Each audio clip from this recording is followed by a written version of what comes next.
The Omicron variant has forced the hand of a US cruise line, who's now delaying the restart of 5 of their vessels, plus up and canceling multiple cruises. We'll tell you who it is. Plus, Royal Caribbean is extending their mask mandate on board their ships, as well as the no smoking policy inside their casinos. And we're just 10 days away from the expiration of the conditional sailing order from the CDC, and they say they're gonna let it expire. Do you think it's gonna happen? Plus, imagine you've boarded a bucket list cruise, a 120-day sailing around the world, only to be told the night before you leave, that's not really gonna happen. Well, that went down, and we're going to tell you the story. Plus, there's questions about the appetite for cruising in Hawaii as the local government signs port agreements with a few cruise lines. And thousands of passengers were held on a cruise ship for COVID testing in Hong Kong. All this coming up on Midships.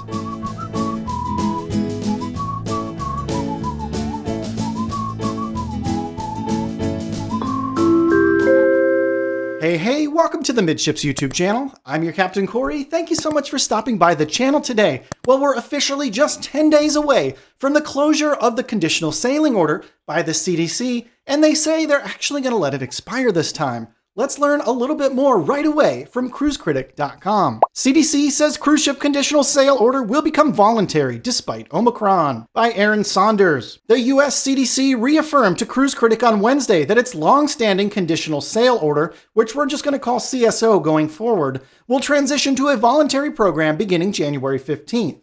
The CSO, which began first as a no-sail order back in March of 2020 at the start of the pandemic, transformed into the conditional sailing order we know today.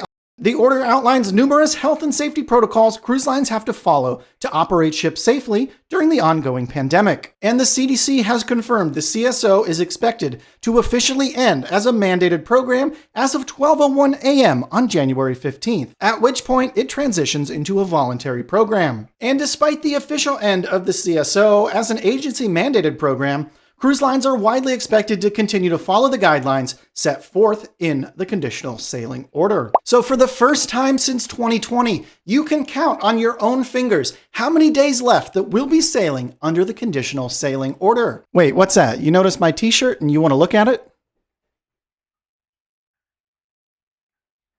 That's right, this was one of my favorite Christmas gifts I received this year, and if you'd like to get your hands on this or any of the other cruise swag that I recommend you take on every cruise, there's an Amazon influencers link in my description below. Now here on the channel, I've hit Norwegian Cruise Lines pretty hard for some of the decisions they've made throughout the pandemic, and rightly so. A lot of you out on the channel think I'm a little too harsh on them, so I'm not going to give you any opinions on this next story coming out about Norwegian Cruise Lines. I'm just going to read you the news. From cruiseradio.net by Doug Parker. Omicron forces Norwegian to cancel additional cruises and delay restarts for 5 ships. Norwegian recently announced they're canceling upcoming cruises on 3 vessels and delaying the return of a handful of other ships. On Tuesday, the current sailing of the Norwegian Pearl and the sailing of the Norwegian Getaway that was due to depart on Wednesday were each abruptly canceled. On Wednesday, travel partners and their guests received a letter saying that Norwegian's first priority is the health and safety of their guests, crew, and the communities that they visit.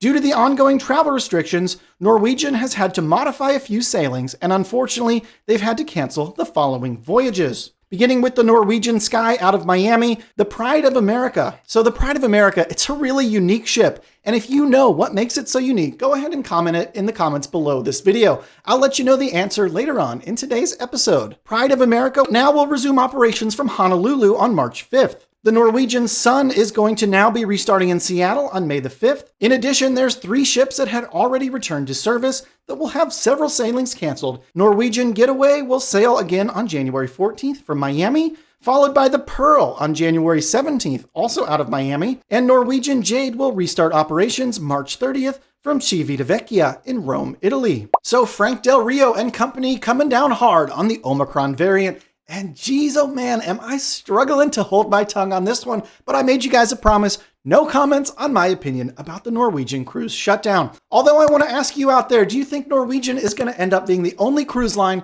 that does a temporary pause or soft shutdown of cruising? Go ahead and comment down below. Now, in yesterday's episode of Midships, we came down very hard on Royal Caribbean for allegedly moving crew to other ships so they're able to skirt some rules. Now, that episode hasn't had quite as many views as a typical Midships episode. I'm not sure why. I think it's something that's very important to see. So make sure you go ahead and watch that episode once we finish up with this one. However, Royal Caribbean's still in the news as they've recently extended some policies to keep their guests safe. Let's learn a little more from cruiseradio.net. By Sarah Bretz. The face masking policy aboard Royal Caribbean ships is now extended through January 31st in light of the Omicron variant surge around the world. In an email sent to guests booked on cruises this month, the line said it's prudent to temporarily tighten onboard health protocols and require masks indoors at all times. Just like before, the rule applies to all public areas of the ship, including those that are designated vaccinated only. Going along with the new face masking requirement, Royal Caribbean has also extended the smoking ban in the casino through the end of the month as well. And remember that Carnival Cruise Line as well as Norwegian Cruise Lines both have very similar masking and non-smoking casino policies in place through the end of January. Okay, so imagine this. You saved up. You spent thousands, most likely tens of thousands or even hundreds of thousands of dollars on a 120-day trip of a lifetime cruise around the world. You are at your port of call, it's the night before the cruise, and you receive a message saying, we're going to change this a little bit. Well, that happened to Regent 7 Seas passengers, and it's worse, probably, than you're imagining right now. From cruiseradio.net by Doug Parker. 120-day world cruise hits major last-minute snag. What was originally slated to be an amazing 120-night world cruise underwent a major itinerary change the night before it was due to sail. Tuesday evening, guests who had booked the Regent 7 Seas cruise received a letter that the sold-out sailing was to be massively altered. Instead of sailing to some of the world's most exotic ports, the cruise will now be divided into 4 segments, each departing from Miami and hitting mostly ports in the Caribbean and Latin America. Even as the news broke, passengers booked on the cruise line's sister company, Norwegian Cruise Lines, also found themselves dealing with changes. We've already reported on this, we don't need to read any further. Regent is a popular operator for world cruises because of its small ships, which allow them to get into port some of the bigger lines cannot. This world cruise had a price tag starting at $78,000 per person. Woo, 78 grand, and you get canceled the night before your cruise. Regent 7 Seas, what the heck are you doing? You can't be doing people like that. And speaking of last-minute cancellations, we've got to talk about Royal Caribbean because a fantastic ship of theirs just recently received the bad news. From cruiseindustrynews.com, Royal Caribbean cancels the next Spectrum of the Seas sailing. And Spectrum of the Seas, of course, is almost an identical ship to Odyssey of the Seas, which I cruised on a few months back. And my personal opinion, it's my favorite cruise ship I've ever been on.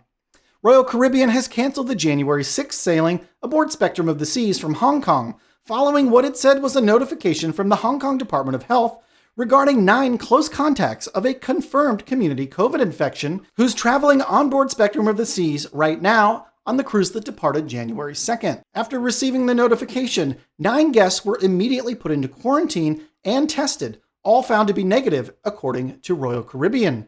However, the ship is now returning to Hong Kong, and all guests and crew will be tested on board on January 5th.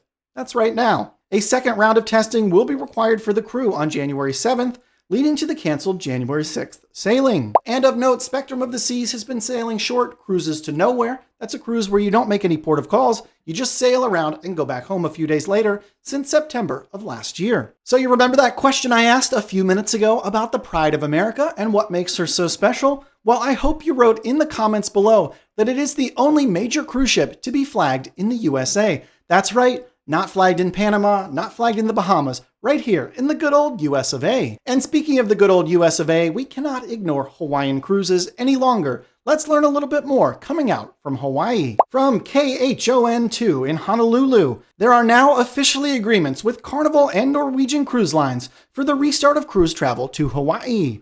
The port agreements are the first during the pandemic. They formalize health and safety protocols following all CDC requirements. The state of Hawaii says that both Carnival and NCL have committed to fully vaccinated cruises and pre-board testing. The state will also require passengers to use their own Safe Travels digital platform to upload proof of vaccination or a negative test result before the ship arrives to the waters outside of the state. The article goes on to bring up cruises in 2020 that had major outbreaks on board. Of course, this is very sensational and has absolutely nothing to do with the state of cruising right now.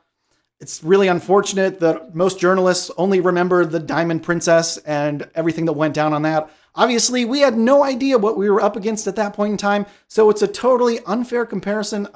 Shame on you, KHON2, for even bringing it up in this article. So what do you think? Is it time for our neighbors out in the Pacific to say, hey, we're part of the country too, bring on your cruise ships? Go ahead and comment down below. If you made it this far into today's episode, why haven't you subscribed to the channel yet? I know only about 30% of you have subscribed officially. Do me a solid and make your New Year's resolution to stay more informed about cruise travel by subscribing here to the channel. Thanks so much for stopping by the channel today, and until next time, we'll see ya on the Midships.